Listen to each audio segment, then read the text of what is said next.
Harvard Yard was roaring with cheers when my twin sister got a trip around Europe and I got a $10 Starbucks card. It was a sun-drenched afternoon. The air under the sprawling white tent thick with the scent of cut grass and expensive perfume. Amelia and I stood side by side in our scratchy black gowns. Identical on the outside. Worlds apart on the inside. Her smile was radiant. Effortless. Mine was a carefully constructed mask of contentment I'd been wearing for years. Our parents, Diane and Michael, pushed through the crowd, their faces beaming with a pride that felt aimed, like a spotlight, squarely at Amelia. Mom held 2 gift-wrapped boxes. Amelia tore into hers first, revealing a sleek folder. Inside were flight tickets and a detailed itinerary for a multi-country tour. She squealed. A perfect, cinematic sound of delight. And threw her arms around our mother. The crowd around us cooed and applauded her good fortune. You've earned it. My brilliant girl, Mom said, her voice carrying over the noise. Paris first. Then Venice. You've always had such vision. Then she turned to me and handed me a small, flat envelope. And for you? Dear, she said. Her voice laced with a patronizing sweetness she mistook for wisdom. I slid my finger under the seal. Inside was the gift card and a handwritten note on thick, cream-colored stationery. It read, in her perfect cursive times, gratitude makes life richer. Asterisk. My practiced smile faltered. A cold wave washed over me as I stared at the words. The laughter of the crowd felt distant. Mocking. It wasn't about the money, it was the message, delivered with the casual cruelty of absolute confidence. My value was measured in coffee, my sister's, in continents. In that moment, surrounded by celebration. A quiet, internal switch was flipped. It didn't make a sound, but it changed everything. The sheen dissolved, replaced by the memory of a stuffy recital hall downtown. I was 10 years old. My back straight. My small hands hovering over the keys of a grand piano. The glare of a single spotlight was blinding. I played Beethoven's Moonlight Sonata with technical perfection. Every note was precise. Clean. A mathematical equation solved in sound. When I finished, the applause from the smattering of parents on squeaky folding chairs was polite. Respectful. But thin. Mom's expression was neutral. A carefully blank canvas. A familiar knot of disappointment tightened in my chest. I had sought her approval through perfection and received only polite acknowledgement. A soft but sharp whisper reached me as I stepped off the stage. The faint, cloying citrus of her perfume surrounding me. Ilwise. You should play with more times feeling asterisk. Music isn't math. Then Amelia took the stage. She played a simpler piece. Something light and airy. She fumbled several notes. Giggled through a missed chord. And finished with a charming, apologetic smile that lit up the entire room. The hall erupted. Mom clapped louder than anyone. Her face alight with a pride I had never been able to ignite. See, she beamed later. Her arm around Amelia. Asterisk. That's time's heart. That's what people connect with. A burning sensation filled my throat. I learned a core lesson that day. A truth that would be reinforced for the next 16 years in my family. Flawed charm was a masterpiece. Silent. Perfect effort was invisible. That evening, the formal dining room of our red brick house in Newton glowed under a crystal chandelier. The air, cooled by the hum of the central air, was thick with the sweet, cloying smell of buttercream. A large cake sat in the center of the table. In elaborate, looping script. It read, Congratulations Amelia and Eloise. Amelia's name was twice the size of mine. The clinking of silverware against fine china was the soundtrack to a monologue about Amelia's trip. She would need to pack for the Parisian summer. Find the right shoes for the cobblestones of Venice. The conversation swirled around her. A vortex of excitement that left me in the quiet, still center. I sat pushing a piece of tasteless cake around my plate, feeling myself become transparent. My father raised his glass. To my daughters. He began. But his eyes were fixed on my sister. Both my daughters are brilliant. But Amelia, she just has that spark of leadership. The praise didn't sting anymore.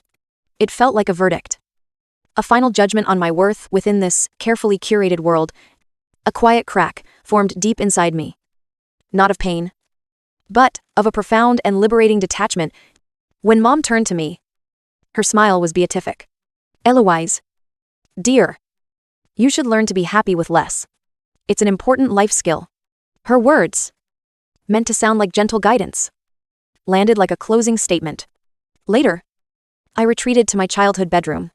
The blue glow of my laptop screen illuminated my face in the dark. I opened my banking app. A familiar ritual. The transaction history was a stark, emotionless list. Morgan household, Eloise contribution. 18 months of payments, ranging from $200 to $320 each.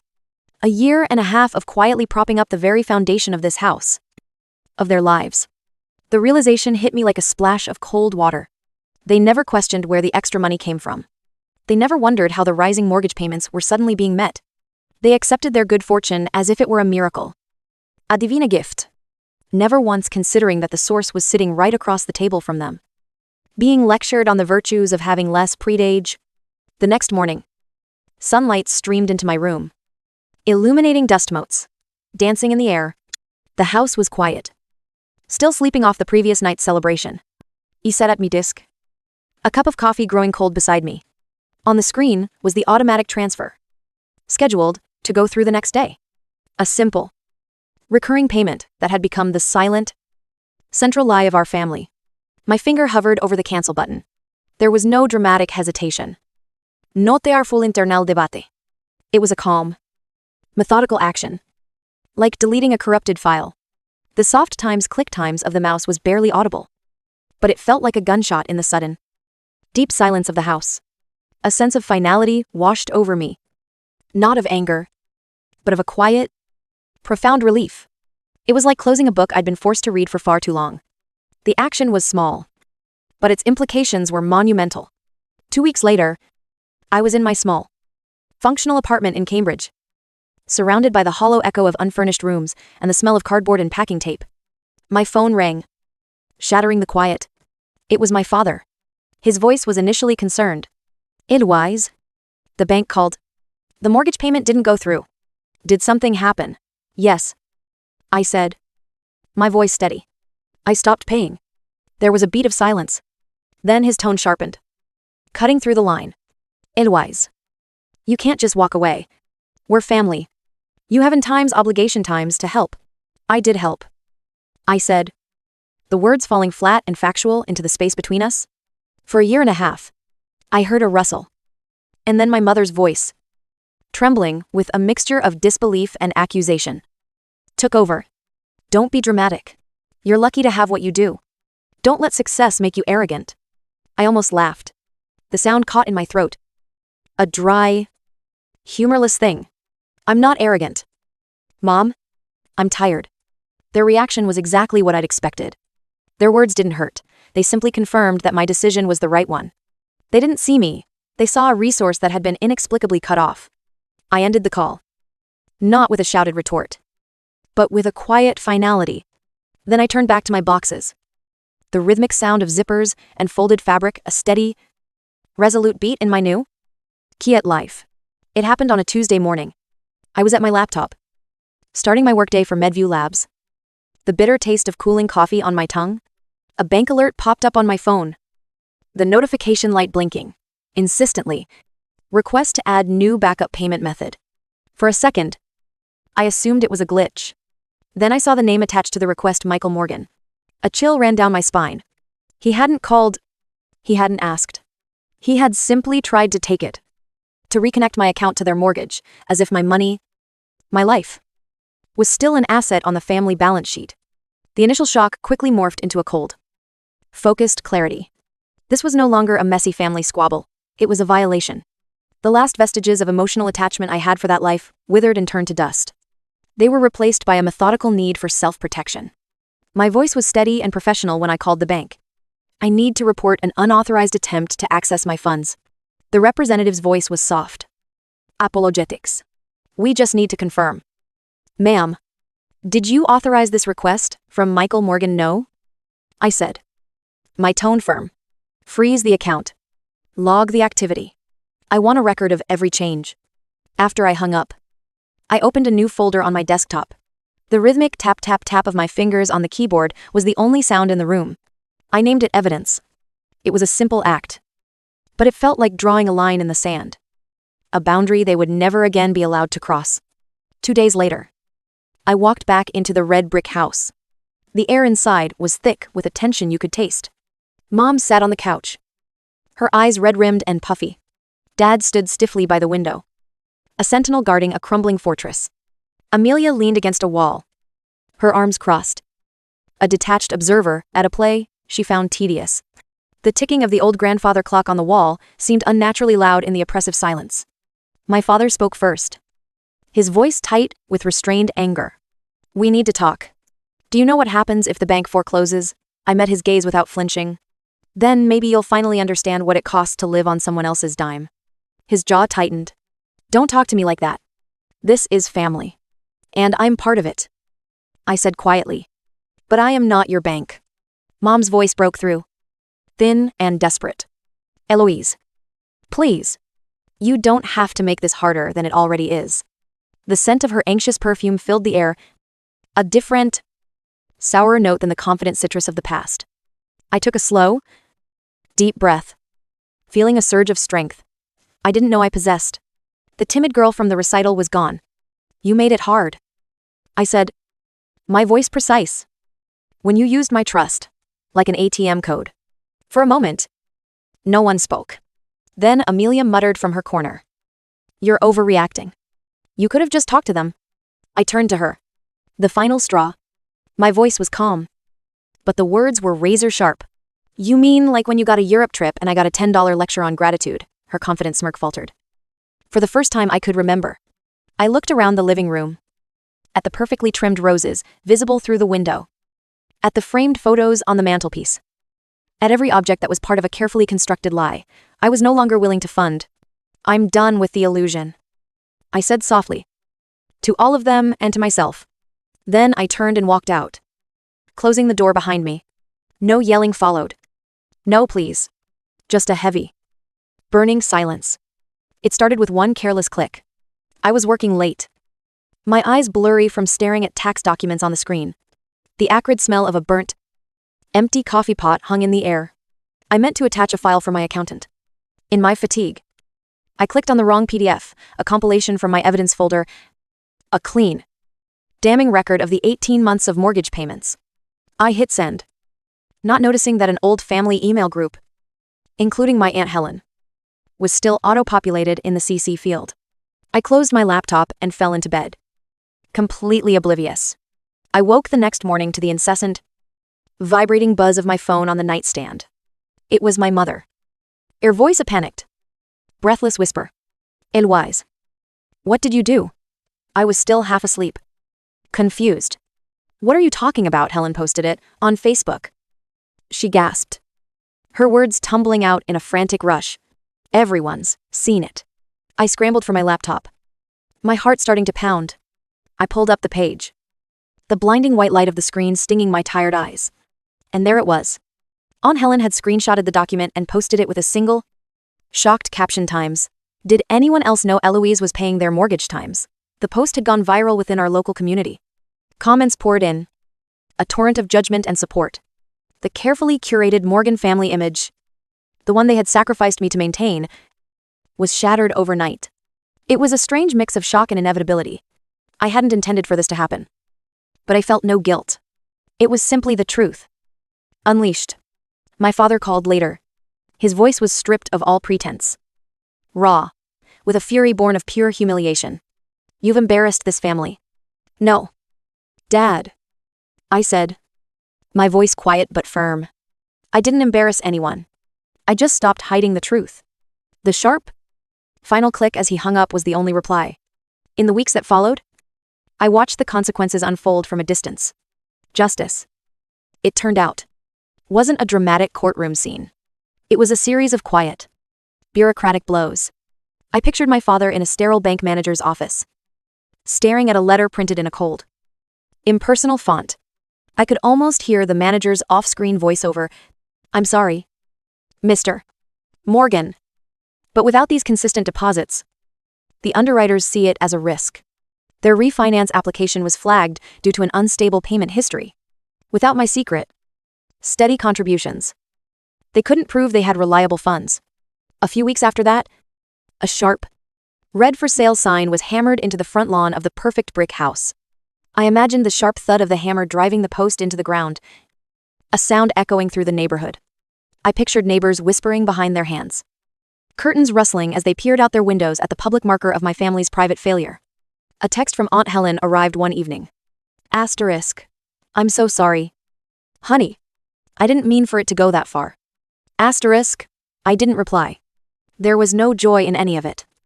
No sense of victory. Just a quiet, somber stillness. It felt like justice. But not the triumphant kind you see in movies. It was the quiet, mathematical kind. Like a balance sheet that had been wrong for years, finally being corrected. The numbers were simply being moved to the right columns. While my old life was being dismantled, I was meticulously building a new one. At MedView Labs, I thrived. My focused, methodical approach, once dismissed as lacking feeling, was now seen as a strength. A senior colleague, impressed with an interface I designed, described my philosophy as quiet precision. The phrase resonated so deeply it felt like he had reached into my soul and given a name to the part of me I had always been taught to hide.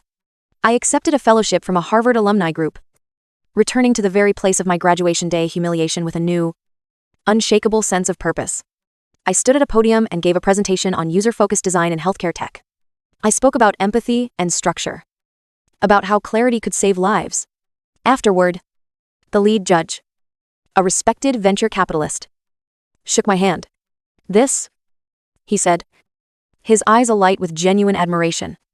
Asterisk, this times is what impact looks like. That one sentence, offered by a stranger, felt more validating than a lifetime of hollow praise from my family. Within months, I founded my own company, Novamind Health Design. I rented a small office in Kendall Square with exposed brick walls and big windows that flooded the space with sunlight. I taped a mission statement to the wall times. We design clarity for those who save lives. Asterisk. The smell of fresh paint was the smell of a new beginning. The first contracts rolled in. The satisfying weight of the signed papers in my hand, a tangible measure of my own worth. My phone buzzed one evening. It was a text from Amelia. The words were sharp, accusatory.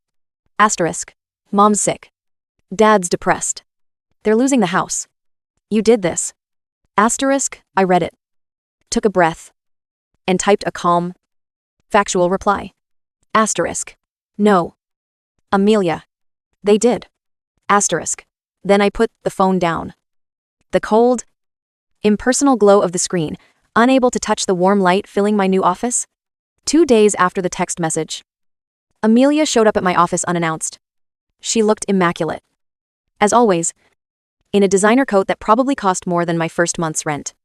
But her eyes were hollow, her usual effortless confidence gone. She stood amidst the lush green of my potted plants and the clean, sharp lines of prototype sketches on the walls, looking around the space with a confusion that bordered on disbelief. This was a world built on everything she had never valued in me. Mom can't sleep, she began, her voice soft, trying for guilt. Dad's falling apart. If you just helped, like before. I interrupted her, my own voice calm but unyielding. Like before, when I paid quietly and you all called it luck. Her lips trembled. You've changed. I had to. I said the words, feeling like the truest thing I had ever spoken.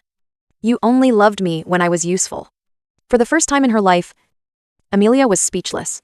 Her charm, the currency she had traded on for 26 years, was worthless here. She stood there for a moment, a stranger in my world, then turned and left without another word. The faint scent of her expensive perfume faded down the hall, leaving only a profound and peaceful silence in its wake. On a whim one evening, I drove past the old neighborhood. The red brick house was dark, the stark for sale sign looking like a tombstone in the dim light. Through the living room window, I could see boxes stacked where our family used to be. I parked down the street and just watched for a moment. The golden stripes of light from the street lamps painting the windshield. The quiet hum of the car's engine, the only sound. There was no ache in my chest. No wave of nostalgia. No lingering anger. There was just a profound sense of calm. It was like looking at a museum exhibit of a life that was never truly mine. I felt a deep, final exhale, as if releasing a breath I'd been holding for years. Weeks later, my phone rang. An unknown number. I almost ignored it. But answered. It was my mother. Her voice was small and fragile, stripped of all its former authority. Eloise, she said, and then paused. I just wanted to say, I'm sorry. The words hung in the air between us. Words I had longed to hear for years. Words I never thought would actually come. I know what I did, she whispered, her voice cracking. I treated you like a wallet, not a daughter. And now I see what that cost. She didn't make excuses. She didn't try to explain. She just let the truth sit there, raw and ugly. I listened in silence, letting the words sink in. The apology was real, and it mattered. But it didn't change what had happened. It couldn't erase the years of being invisible. I forgive you, Mom, I said finally, the city lights glittering outside my apartment window. But forgiveness doesn't mean going back. I know, she said, crying softly now. I just wanted you to know. I mean it. I know, I replied, my own voice quiet. And that's enough. When the call ended, I stood there for a long time, holding a warm mug in my hands, watching the steady, alive glitter of the Boston skyline. I ran into her by accident on a late winter afternoon. The Whole Foods in Cambridge was warm and bright, a refuge from the cold outside, the air smelling of oranges and fresh bread. I was reaching for a head of lettuce when I heard my name, spoken in a voice that was both familiar and foreign. Eloise. I turned. My mother looked smaller than I remembered. Older. Her expensive gray coat hung loosely on her frame, and her hair was streaked with more silver.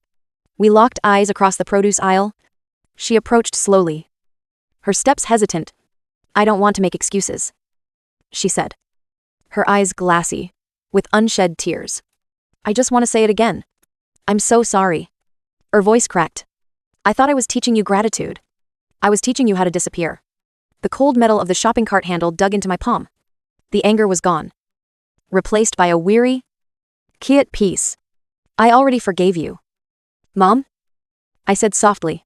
But I'm not coming back. She nodded, a single tear sliding down her cheek. It wasn't a tear of manipulation. It was a tear of grief. I don't want you to, she whispered. I just needed you to know. I see it now. I see times you asterisk. Just then, the store's overhead music shifted. A soft, instrumental version of Moon River began to play the song from our childhood recital. For a moment, time folded in on itself. I looked at this woman, my mother, and felt the last knot of resentment inside me finally unravel. I reached out and gave her hand a small squeeze, a gesture of peace, not reconciliation. I hope you find peace, I whispered. She gave me a watery smile and turned, walking toward the checkout. I watched until her gray coat disappeared down an aisle. I felt complete. Finally. Free. That night, I stood by my apartment window, a cup of tea warming my hands.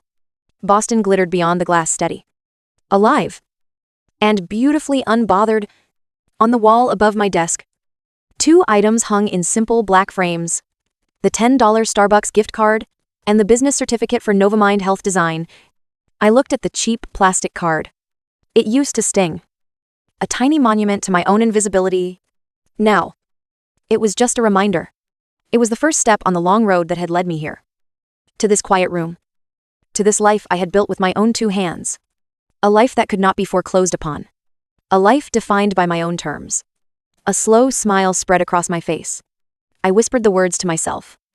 A new creed for a new life. Gratitude doesn't mean bowing your head. It means knowing when to lift it. If you've ever walked away from people who loved what you gave but not who you were, know this. You're not alone. Share your story. Silence deserves a voice. And tonight, mine finally has one.